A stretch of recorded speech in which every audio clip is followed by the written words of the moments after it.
Hello, Ninth and Baptist Church. My name is Josh Flowers, and we are the Adopt-A-Missionary for the Intermediate Couples 1 class there with Kenny.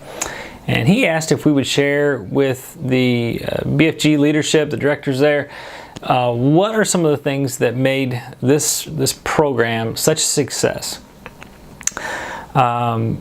First off, back when we first learned about the program, we received the very first email. We had a bulleted list of the commitments that the class was going to make in terms of number of Skype calls and contacts and various things. And not only that, there was at least some implied expectations that were being made of the missionary in terms of sharing prayer requests with the class and communicating about our ministry. And so we knew right from the beginning, one, this is an organized program, which is very good. That leads to success, obviously. But two, this wasn't a Sunday school class project to a one-time thing. They were looking to develop a relationship. They were talking about commitments and there was going to be exchange between the class and between the missionary. And so I was actually a little bit nervous in the beginning because there wasn't any sort of an end date on it. And so if this isn't going well, is this going to be a problem? But it has gone so well. I'm grateful that wasn't in there. A second part that's kind of related to this idea of building a relationship with the missionary is really on our part, is that we really wanted that relationship. Carmen and I had talked about that ahead of time, and we knew that coming to the field, we were going to need a body of believers that were praying for us, that were encouraging us, that hadn't forgotten us. And so in our case, it was very natural for us to want to do this project.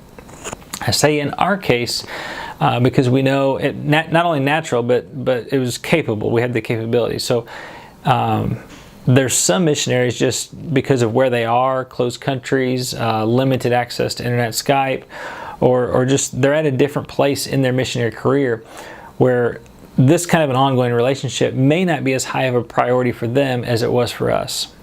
That may be a difficult subject to work through for a BFG director, but just so everyone's kind of on the same page, I think that might be a good thing to address with the missionary, is to kind of help them understand this is more of a relationship thing. This isn't just a church project that we're going to do 2 or 3 times and then it's going to get forgotten or put on the back burner.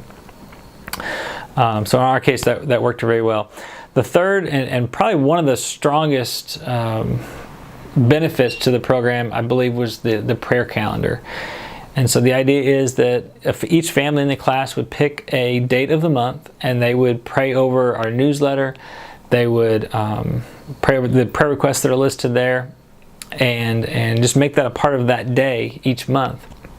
And then in addition to that, they would attempt, when possible, to send an email or Skype message, Facebook message, some sort of a communication to us, letting us know that we had been prayed for that day.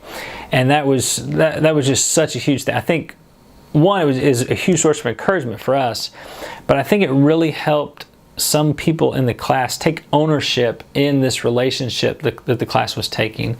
I could just tell by the tone in some of those emails that the class members took that responsibility seriously, and we really appreciated that. That helped deepen the relationship that we have with the class. And so I want to say thank you, Ninth and O, for looking for ways to do ministry better, and I appreciate the opportunity to share just some of these thoughts with you. Look forward to continue seeing what Ninth and O does through the heart that they have to further the kingdom. God bless.